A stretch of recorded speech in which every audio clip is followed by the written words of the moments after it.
to do with education or even needs of the agriculture sector.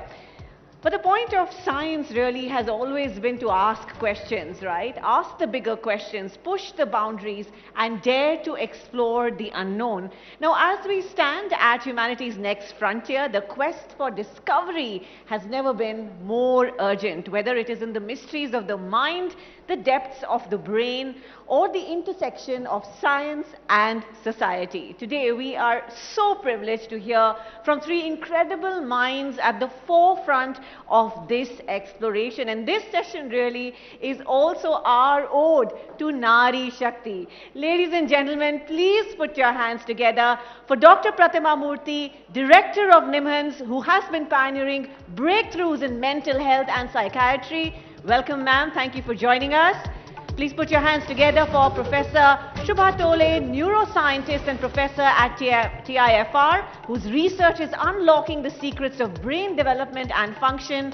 And it is my honor also to invite on stage Dr. Jahnavi Phalkey, founding director of Science Gallery Bengaluru, who bridges science, art and public engagement to spark curiosity and innovation. It's my pleasure to invite the chair of this session, ABP's Majha Prasad. Welcome, Megha.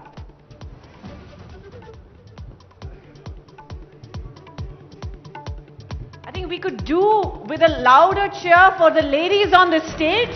Like I said, an ode to Nari Shakti and an address we have been awaiting.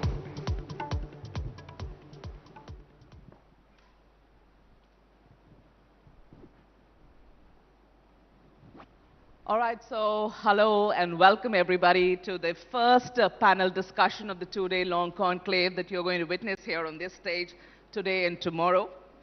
Now, the theme of this session is, and that's important for all of you to understand, it's the frontiers of science, knowing the unknown.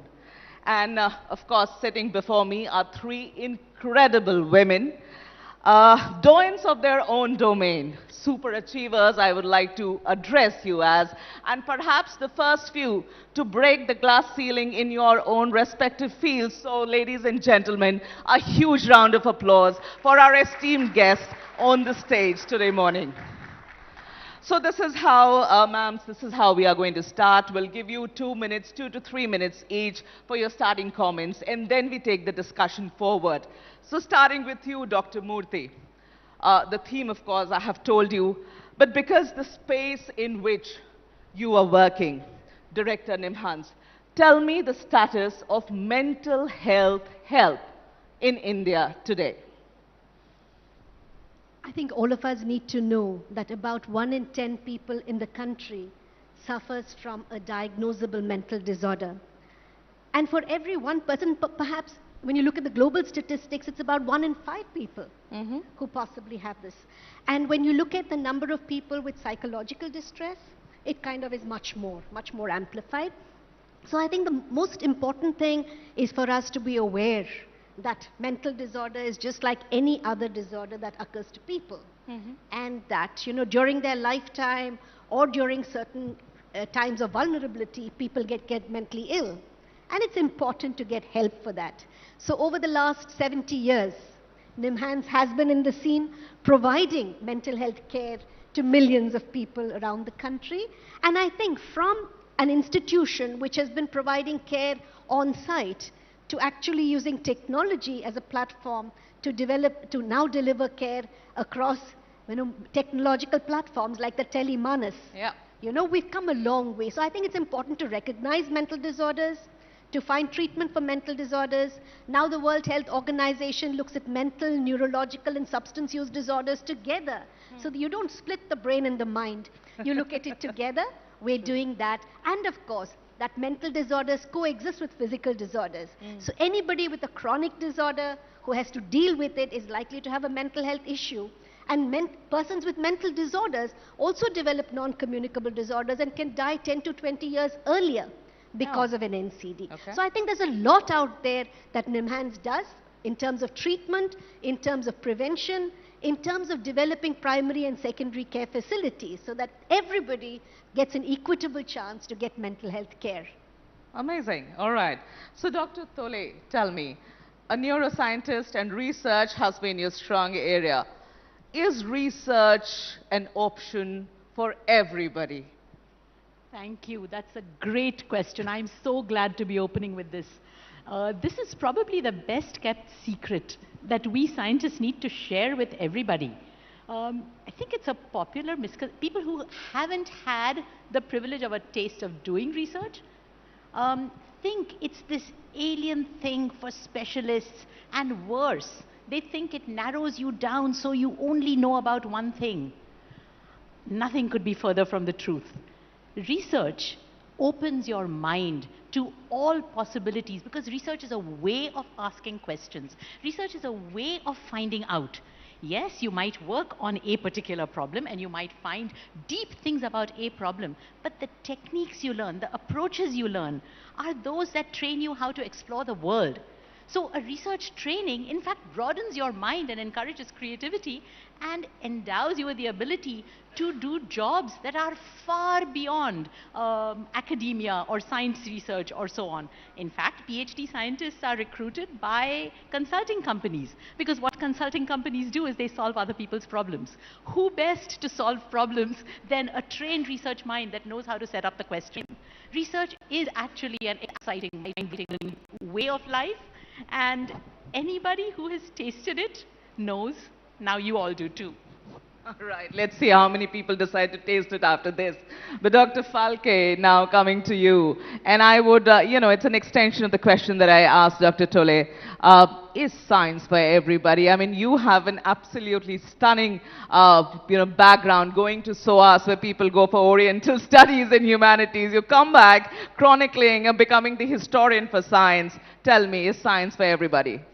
Thank you. Thank you for those kind words. Yes, I mean, following on Shubha's statement, there's not that much I can add. Science is for everybody. It absolutely is. And it's not only because it infiltrates every single thing we do today.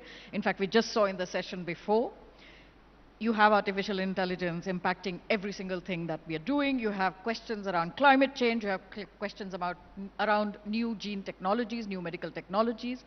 And so citizens are expected to take decisions in their day-to-day life based on information they do not know how to access. And so science is for everybody. Science should be known by everybody.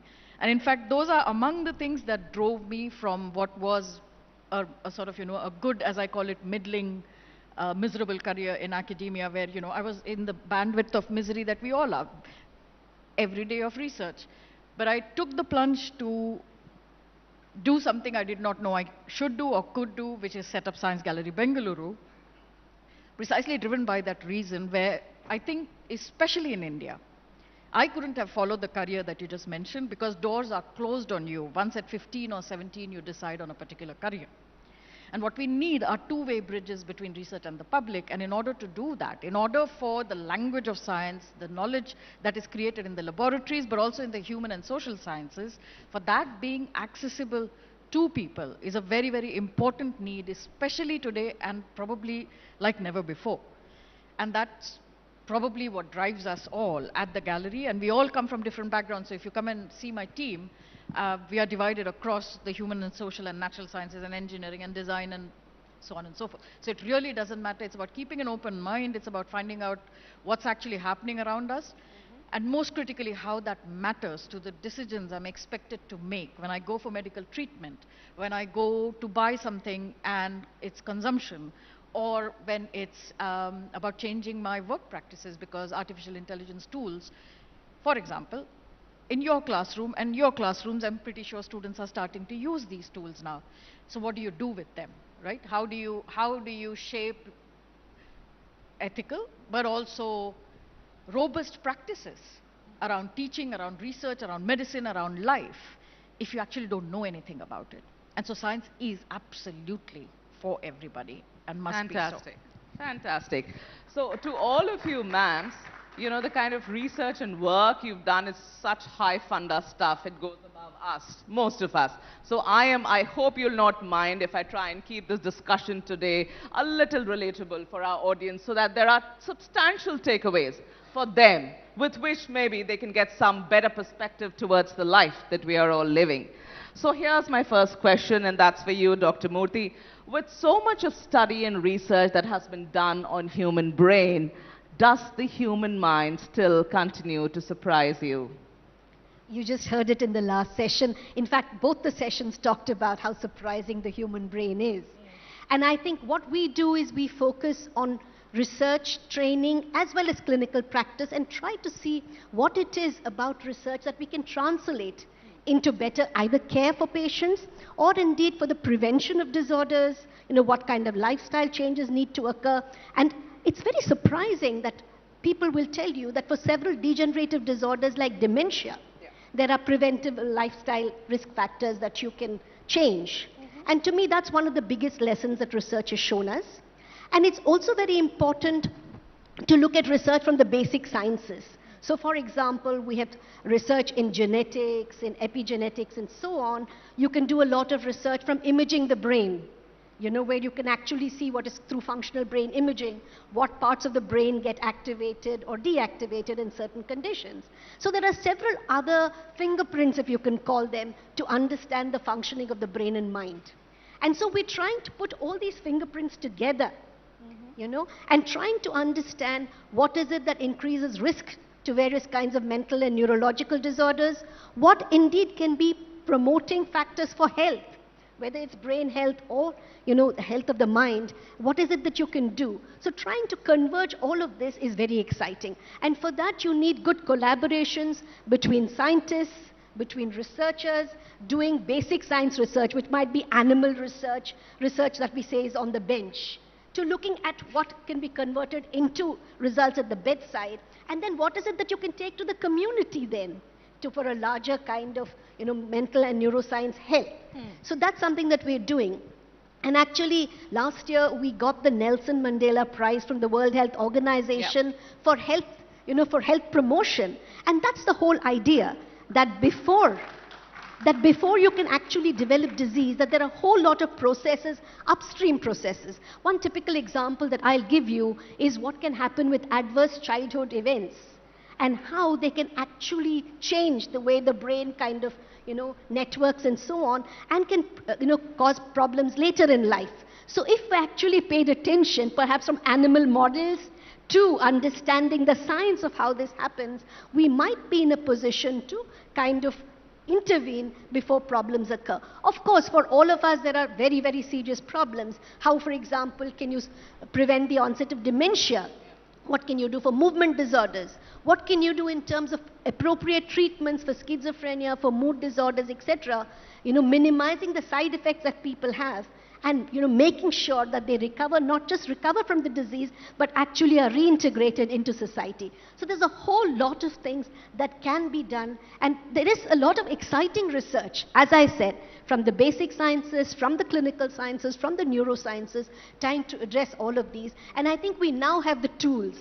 And of course, we were talking about AI in the morning, so I think the use of, using big data and having analytics on that data to actually try and, find results. But at the end of it, I think something that we discussed in the morning, that compassion and empathy is really the bulwark on everything else that needs to come up. And I think as a society, humanity, humaneness is something that we mustn't forget, is really the core of all that we Wow, do. that's coming in from a doctor. All right. Dr. Tole, you've, of course, been researching extensively in this area. What's your perspective on this? On what has surprised me in my research? About the human brain. Well, I would say the most surprising experiences of my career, I've run a lab for 26 years now, is the unexpected creativity of the students that actually produce the discoveries. Our students come from all walks of life, all over the country, and they've managed to retain that spark of inquiry and curiosity almost despite our education system. Our very channeled education system that forces people to make long career decisions, medicine or engineering, and otherwise you're worthless. Oh my God, if we can bust a few myths. Everything that is interesting in biology is not medicine. Medicine is one aspect of what is interesting in biology. Everything that's interesting in physics is not engineering. Engineering is one aspect. And certainly you don't need to draw diagrams to do biology. How did you manage to convince your parents? I want to know. I mean, this was long back when you decided to take this field. My parents, actually, my dad is in the audience now at 88. They're the most broad-minded people I know. From my mom, she's no more. She was an occupational therapist at Tata Cancer Hospital. She showed me by her example that you don't let your job definition limit what you do in life. She absolutely broke the barriers and did everything. Anything she wanted to help her patients. And I translate that to students by telling them your syllabus is not the limit of what you learn. It's actually the lower bound. The upper bound can be anything. And from my dad, I got how to have the long view of life, how to plan, how to buffer local problems, how to keep the goal in sight, how to keep what is valuable important. So, Dad, that's for you. My students come from various backgrounds. Maybe some of them didn't have the kind of environment I did, but I think each of them is a unique mind. And what has surprised me the most, to go back to your question, is simply how if I'm able to tap into their creativity and offer them a project in which their mind will flourish, we get unexpected things. So I see my lab as a neural network, and each mind doing something that I would not be able to do alone, or nor each individual, but everybody takes it in new directions, and all of our discoveries have come from matching the creativity of the student with the project, where they see something through that microscope in that brain they're looking at, which nobody else saw before them. All our discoveries have come from this. So what impresses me is the creativity and uniqueness of the human mind, and that's what we need to nurture in our children. Wow.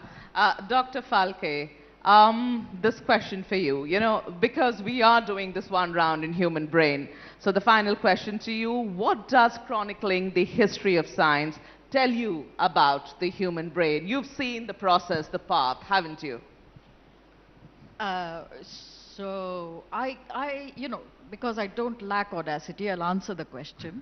But my specialism is in the history of physics, 20th century physics largely. But I think from learning from my colleagues, but also my conversations with Pratma, with Vidita Vaidya, who's a colleague of Shubha's at TIFR, I think what we've understood, and this in fact speaks back to the previous panel as well, what we've understood more and more is the nature of the plasticity of the brain. Number one, we haven't understood the brain fully. Number two, the brain is plastic, in a sense that its abilities to make connections and its abilities to move from one kind of circuitry to another kind of circuitry over time and over age, it is not fully understood, but it's quite amazingly large. And the second thing the third thing, and since I love to work in threes, I'll stop at that. We have come, so this is the age of, so I call Bangalore the city of bros and brews. So this is the age of the tech bros, and we see that, it's visible everywhere. That's the language in which we are today conducting our discussion on technology, on better futures, on how we imagine society to be. And in that, we have prioritized the machine to the extent that we have forgotten that the machine is actually quite a fascinating creation of our own brain. And so forgetting that is in fact undermining our own capacity to have, in one way, undermining our own capacity, not undermining, undermining, but on the other hand, sort of overestimating our capacity to have created what we could have. So to see the mirroring of natural intelligence in artificial intelligence is, to me, still quizzical, at least, if not difficult to grasp. So that would be my sort of long-term historian's view on the brain. Okay. All right. I want to get down to some brass tacks now. For the two of you, Dr. Murthy, Dr. Tole, tell me one thing. When it comes to research into this area, into human brain and looking into the mental issues, do we get adequate funding, whether it is from the government or from different sources? What is the status of that? How much help do you get when you really require it? So let me say, what you need for research is good ideas. And I think that's very, very important to have. You also need the kind of trained human resources you need to conduct research. And of course, you need the laboratory, the other kind of equipment, etc., to be able to do it. One of the things also, I think, particularly in mind and brain research, is really to have that kind of intersectoral collaboration. Because we know now that physics, for example, is as important perhaps, and an understanding of how machines work is as important perhaps as just the knowledge of how the mind and the brain works. So to that extent, a lot of collaboration is required. There are several agencies which do provide research help and research support. There's the ICMR, the DBT, the DST, to name a few. But what I also want to emphasize is that in addition to these these kind of supports that we have. Nowadays, philanthropy, for example, is really stepping it into a big way, particularly since you're talking about Bangalore. We have not only NIMHANS, we have the Center for Brain Research. There are people, for example, who have been large philanthropic supporters. For example, we have the Rohini Nilekani Foundation, which has supported NIMHANS as well as NCBS with a 5-year very generous grant to look at what might be common risks across different mental disorders. We have other organizations which are looking at the epidemiology of stroke. So I think it's a combination. Of course, we need much more. I think we also need to be able to ask the right kind of research questions which are very important for our own population at risk.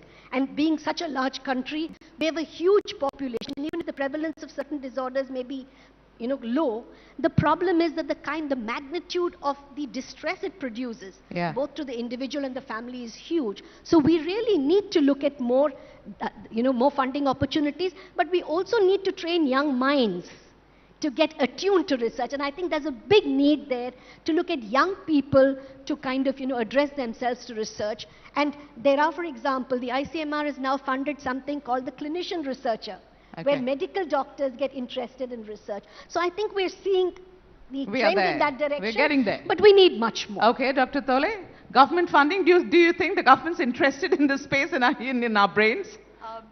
Funding. Be honest. I'll be absolutely honest. I have two important points to say, and I hope these actually have an impact. First, I'd like to thank the taxpayer because your funds fund our research. Okay, in India, a great overwhelming percentage of the research funding comes from the taxpayer, and we owe it to everybody to share some of the joys of it. But 2 points. I'm not going to talk about the quantum of funds. Okay, that's whatever money there is. What I'm going to talk about is what type of human resources those funds are used for and the timely disbursal of said funds. Okay, we can buy equipment. Buying actually fancy, gizmos, microscopes, machines to explore the atom or the brain or lasers and so on. These can be purchased, but it's very difficult to actually appoint a person of the right abilities, training, background, and pay them enough to retain them to be able to actually operate those machines at a very high level. Okay, so the system that we have does not allow us to retain these kinds of human resources. They get sucked up by companies who can actually pay them what they deserve. Abroad, you have heads of entire facilities who might make as much or more as the faculty, but we have a little bit of a hierarchical system where only research faculty sort of can reach a certain level of, we just don't have the structure where our facilities are, and the people who operate them and who do so with great, it's not just a mechanical operation, they do so with great intelligence and investment. So you are unable to retain the best minds for the lack of money. Would you say that? For the lack of the type of position. The lack of the type of position. Okay, I'll elaborate on more on that in private, but the other point I don't want to lose is the timely disbursal of funds. Okay, I'm very privileged. I am from the Tata Institute of Fundamental Research, which is funded by the Department of Atomic Energy. Our funds are released on time and our students get paid directly by these funds. But across India, students are paid by CSIR fellowships. These don't come on time. The very young minds who come hungrily to do research are expected to wait for months. We're talking months, okay, or sometimes more than a year even, without pay because they will get arrears later. What's the problem? This is a problem. How are you going to inspire somebody to do research when they're not getting their monthly paycheck? This is a basic human rights problem. Funds are not dispersed on time, and we do this to our youngest people upon whom the future of the country rests. These people are going to make the next inventions, right? And this is how we treat them, okay? So timely dispersal of fellowships, timely dispersal of grants. People who are not as fortunate as I am at TIFR, they rely on grants from the DBT, DST, what will now be the ANRF. If these grants don't come on time, how are you going to compete with people whose grants do come on time? How are you going to hire the staff? How are you going to buy the equipment? If you suddenly don't get money for a year because, some piece of paperwork has not been filed, or, or so you hear after 6 months of delay. So timely, proper management of funds. I'm not questioning the quantum. I'm saying just give it on time. The country's research will thrive. Dr. Phalkey, tell me this. I mean, we heard both the ma'ams, and while they do not want to say it in as many words, they pretty much expressed their distress at this issue. But you tell me, getting collaboration from the government of Karnataka, the Indian Institute of Science, the NCBC, the Srishti Institute, I believe not an easy job. I mean, when you decided on starting this science gallery in Bangalore. So my question to you is how much of being a public intellectual is also engaging with the outside world effectively? Good Lord, that's a big question. Let me just quickly add a footnote to what Shubha just said and then answer your question very, very briefly, because there's a brief answer to that question. So the first thing is, I think, inadequate as it is, science in India is is mainly funded only by the state. We have very, very little other kinds of money when compared with other countries. We also do not have an arm's length funding body for science like the National Science Foundation or the UK Research Councils and similar research councils in other European countries and other countries across the world as well. So our funding system is skewed, it is largely state funded, and that has consequences because, of course, like all processes that government runs, they're bureaucratized and run by protocol. The second thing is industry funding for research in India is very, very, very, very, very little. It's growing, but it's very little when compared with elsewhere. And I say this with full awareness of the fact that, for example, when large foundation funding comes in, fields change. And the perfect example for this is the rise of molecular biology because of two reasons. In the middle of the later half of the 20th century, following the Second World War, the world trained a humongous number of physicists, especially in America and Europe, because somehow that was the frontier of the field, particle physics, nuclear physics, so on, and high energy physics, so on and so forth.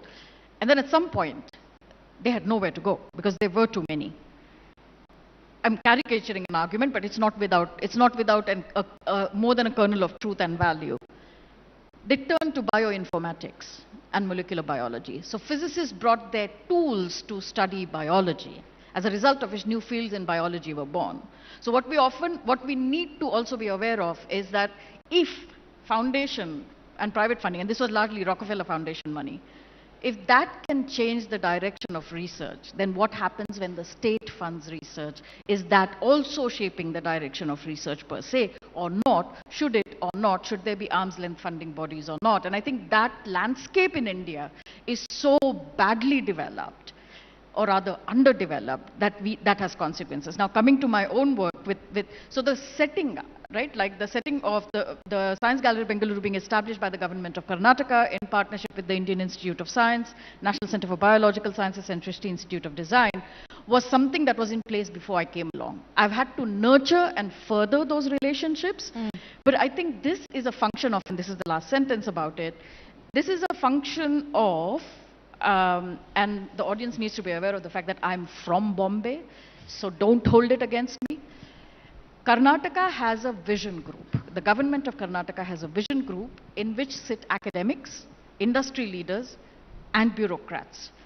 And they are often deciding on the priorities for science and engineering funding, where it should go, how it should go. This has in some ways been necessitated by the number, and I think it exceeds 500 now, of R&D units of foreign multinationals. Okay. We just again saw it in the previous panel. Are you saying the government of Maharashtra is lacking this vision? I think there is no other state in India that has it. Okay. Don't make me say anything. I'm from Bombay, dude. I hope the government and the Chief Minister is listening. But Dr. Murthy, here is a question that I believe Every parent in this country would like to know the answer to this question. Most of us would be interested in this.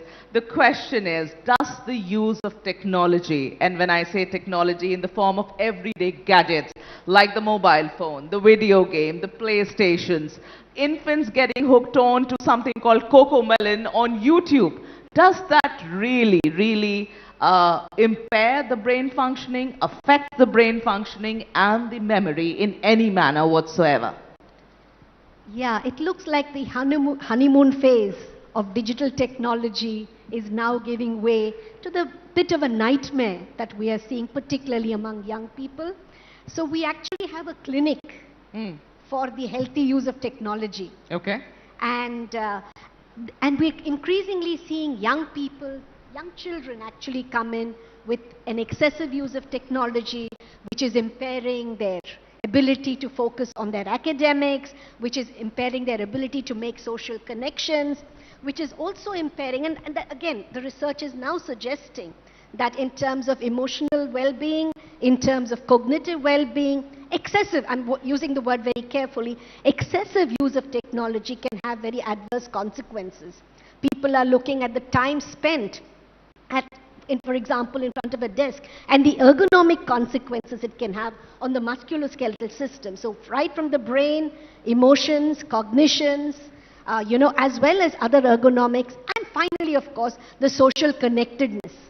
Especially for people who have difficulty with social connectedness, it's very easy to get addicted to a gizmo or a gadget. And that furthers their difficulty in terms of making those social connections. So we still don't have global guidelines or indeed national guidelines on exactly what is the time that you can safely use with gadgets. But of course, there's a lot of... But you're getting such patients. You know, Of Dr. course we are, I want to connect this with something that I got to know very recently, just blew my mind. This was a doctor at AIMS who was treating a child, the child who was not being able to connect with his surroundings, not talking much, very quiet, not interacting. You know what he ended up saying? He said that while the mother was carrying this child, while she was pregnant, she was perhaps hooked on to the phone and TV a bit too much. And that's why the child is like that. And I want to know if that is true. I mean, he came back to me saying, Madam, mujhe doctor sahab ye keh rahe hain, aisa hua hai kya? It's a very attractive medium to get, engaged with. Yeah. And when you look at the brain circuits for addiction, there are what are called the reward circuits for addiction. And in fact, last year when I was going to the Delhi, through the Delhi airport, there was this young infant of about 8 months, in one of those little baskets. And the parent, to quieten the child, because the child was crying, was showing the child something on her mobile phone. Yeah. So when children are accustomed to looking at these and getting immediate kind of gratification, it is indeed very easy for them to kind of get hooked onto it. And similarly for slightly older children as well, because these are things that give a high, just like, for example, we talk about chemical addictions, you can have behavioral addictions as well, whether it's technology, whether it's, using the mobile phone, whether it's pornography, whether it's online shopping. These things are potentially capable, particularly in vulnerable individuals, for an addiction to develop. And that's why it's so important to make sure that technology is used for the right purposes. Otherwise, there can be these negative side effects. And indeed, we see a lot of children, a lot of parents seeking help for this. So clearly, this is a problem. And, to the extent that a child sometimes spends 8 to 10 hours not even eating on time. Yes. Forget about sleeping, getting the physical activity. So it's a real problem that I think we need to address. It's a real problem. Dr. Tole, Dr. Phalkey, you'd like to chip in here? I need to join that clinic at NIMHANS because I'm on my phone all the time. I work on my phone. So here's the thing, right? And please allow me to repeat something which you'll hear me repeat until I'm alive and able to speak, which is something that a historian of technology said. He was at Georgia Tech, where I studied. He's got something called 10 laws of technology, Kranzberg's 10 laws of technology. And the first one is technology is neither bad nor good, nor is it neutral. And I think that's the piece that we need to kind of work with. And our work habits have changed, right? Which means that I'm expected to work when I'm in the car. I'm expected to take a call. People panic when you don't answer the phone for like 15 minutes. As a result of which I developed 2 tennis elbows. So, you know, from just texting too many times, for multiple hours. So healthy use of technology clinic, I'm getting myself admitted. Thankfully, it's in Bangalore. But I also, you know, need to go for occupational and physical therapy following this. So there is, I mean, technology is, it is ubiquitous. It is there and it's taking different forms and we build our relationships to it. And that's why the thing I said about, you know, the culture of how, the culture around how we are discussing technology and human future is very important. What are we expected to do with technology? What is seen to be good use of technology? Am I supposed to be the efficient technology user who at the cost of this body, which holds the mind that actually made that machine possible in the first instance? Or am I expected to get that machine to do my dishes so that I can actually sit and read a book? Right. So finally, you know, now coming to the last question that I would like to throw at all of you, trying to address the elephant in the room. Everybody knows this is a problem, but nobody really talks much about it. And this is about the mental illness. You know, the mental disorders that people like us, our generation after us, have been in a very wide, extensive manner been facing at this moment. In our society, see, when it comes to a mentally ill person, he is discriminated upon. I mean, that's something we've all lived, seen, experienced what happens to people like that. But even, you know, things like just anxiety, depression, mild bipolar disorder.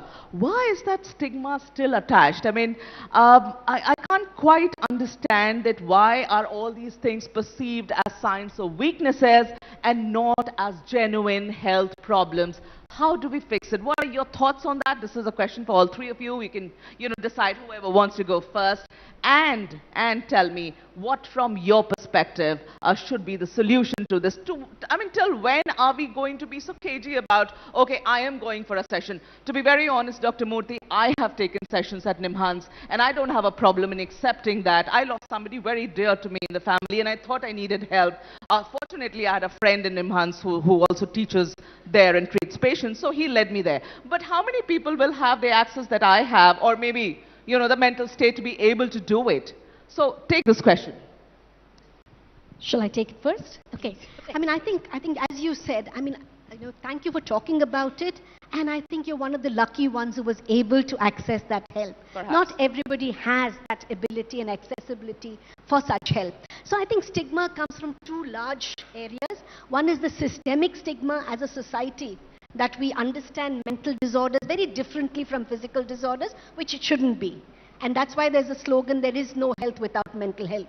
That's very important. And the second is the perceived stigma, which is a personal sense of, you know, if I talk about mental disorders, what will happen? What do people think about me? So while we can take help for a headache or a chest pain, when you have an acute psychiatric breakdown or acute depression or an acute illness, people are more hesitant to take help. So I think addressing the stigma is very important.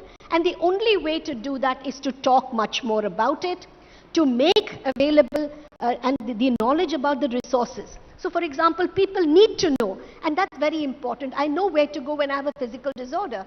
Similarly, I should be able to go, and such help should be available in all health clinics, whether it's medical colleges, whether it's at the district level. So we do have something called the National Mental Health Program, which at every district has the mental health. Through the Ayushman Arogya Mandirs, focusing on mental health, addressing common disorders like depression and anxiety. How can people help themselves psychologically? And of course, a lot of people don't know that there is treatment available, medical treatments, other physical treatments, which can shorten the duration of the mental disorder and can get people much better and back on their toes. What I can tell you finally is that I have doctors, lawyers, engineers, scientists who've had episodes of mental disorder, had taken help and have completely recovered. And of course, we know that all chronic disorders are likely to be chronic relapsing conditions. So we don't have any, you know, problems when it comes to diabetes or hypertension and people discontinuing their treatment. Yeah. The same thing happens with mental disorders. So one of the things, for example, for addiction, which is an area that I work in, we've had follow-up counselors who kind of keep in touch with people a few months after they've been treated. And it's amazing that people don't come back to treatment because they feel guilty, because they feel ashamed. And that's something that we need to deal with, to look at mental disorders just like we do any other physical disorder. Get the kind of help available, take the treatment that's available, make the lifestyle modifications. And now we know that lifestyle modifications are important for any kind of chronic disease. Yeah. Diet, your physical well-being and activity, sleep, how to handle stress, how to develop resilience, how to maybe be comfortable and know simple ways of how to look after your mental health. These are very important for all of us, as well as people who have a diagnosable mental disorder. So I think talking much more about it, having services which are affordable and accessible. The telemanas, for example. You won't believe that there have been more than 18 lakh calls in the last couple of years. And what are the calls for?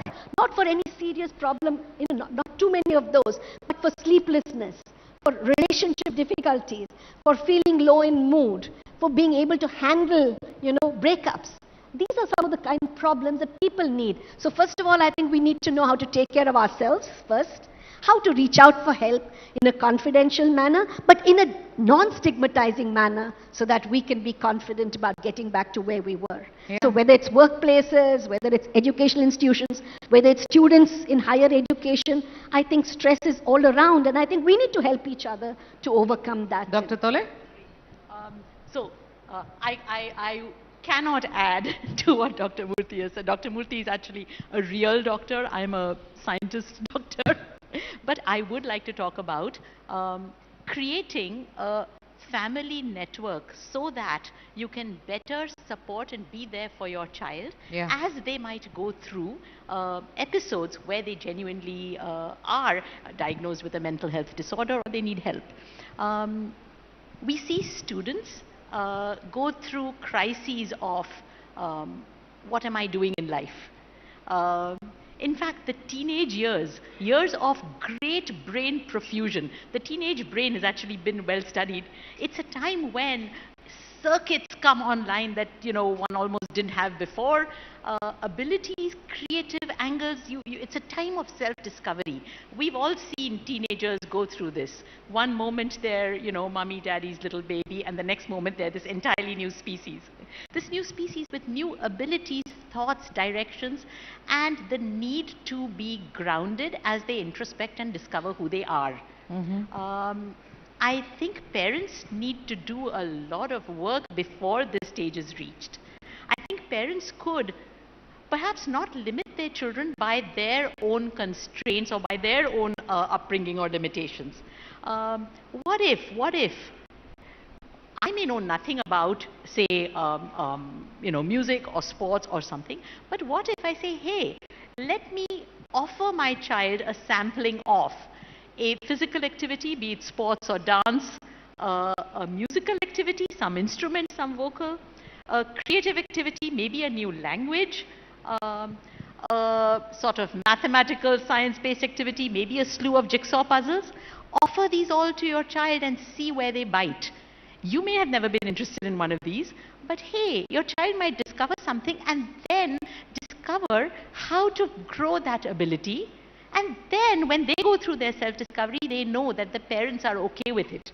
And this can be a metaphor of many things, right? Your child will go through self-discovery, and if they're okay telling the parents about it and knowing that the parents are going to help them, even if the parent doesn't know anything about that field. Okay, a sort of example, when my child was 4, Abhay, he joined me in Kathak class under Sanjukta Wagh. Today he's 22, he's been learning Kathak all the time. He's a history major at Ashoka. Okay, my husband and I are both scientists. We discovered the fact that historical analysis actually has parallels with scientific analysis. And we have discussions about this. Our wonderful education system makes us choose between arts and science. And now we're discovering the joys of history through my son, who has decided to take up Kathak as a professional career. And it is a joy to support him in this. It is the job of children to extend us in new directions. And if we help them in their times of crisis, as they go through self-discovery, I think everybody would be so much happier and we would make so many more advances. Absolutely. Dr. Phalkey, finally, closing comments with you. Are we still a long way when we try and equate a diabetes and a blood pressure and a bipolar mental disorder? So here's the thing. We did an exhibition called Psyche just after the pandemic. It was online. My learning from that exhibition was that here's the thing. If there's a problem with your eye or even the perception of sight is managed in the brain. What I'm trying to say is that we perceive the brain in the brain. That's not true of any other sense or any other function of our body. So if there's, what do I mean by that, right? Like you understand touch through your brain, but you understand the brain again through your brain. And what that means is that when there is a problem in managing your mind, or maybe even parts of your, some kind of circuitry in your brain, it has to be perceived by the self-same organ. And that's actually just absolutely incredible to, when I grasped it, it was just incredible to understand. But that's what we're dealing with, right? Like there's an incredibly complex organ that we possess, that we understand very little about, and we have to make sense of it when it goes wrong for ourselves, and with the help of others who understand it equally inadequately. Right. Right? And so I think that journey is going to be a difficult one, but it's also a beautiful one because you recognize and you realize different parts of your own perception, your own abilities in being able to do that. And to summarize a conversation that we had, in fact, at Manotsava, a mental health festival organized at NIMHANS, where in the panel with your colleague Vidita Vaidya and Nachiket Moore, the conclusion was as follows. You need to sleep well, you need to exercise well, and you need to develop and maintain different kinds of sociality. People at work, people in the family, as you mentioned, people around you, siblings, people you choose to have in your life. Build and deepen and maintain those relationships. Those are the three things one can do in that journey towards just grappling, understanding, building your perception and your brain. Thank you. Thank you really for the advice, and thank you for flying in from Bengaluru for this session. I hope, there in the audience and those who are watching us perhaps have gotten an answer to the questions you had in your mind before you sat down for this session. So, Dr. Murthy, Dr. Phalkey, Dr. Tole, thank you so much for your time. Thank you.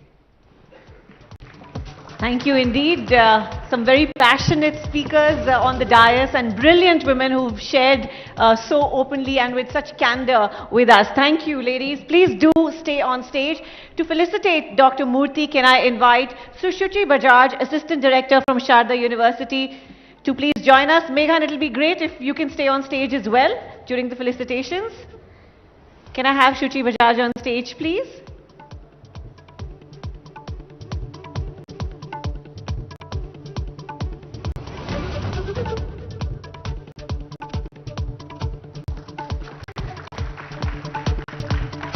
Can I also have Ms. Reema Anand, Associate Director, Sharda University, to join us for the felicitation?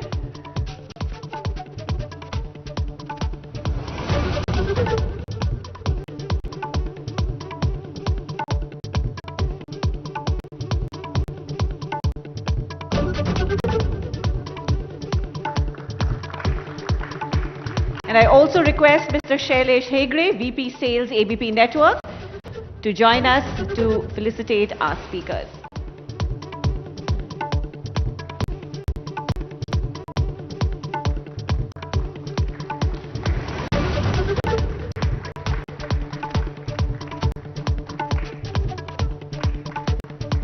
Let's have a huge round of applause and a picture together. Megha, if you can join all the speakers. A brilliant photograph marking a brilliant session. Thank you so much, Dr. Phalkey, Dr. Tole and Dr. Murthy, for sharing your thoughts with us today. Thank you, Megha, for a brilliant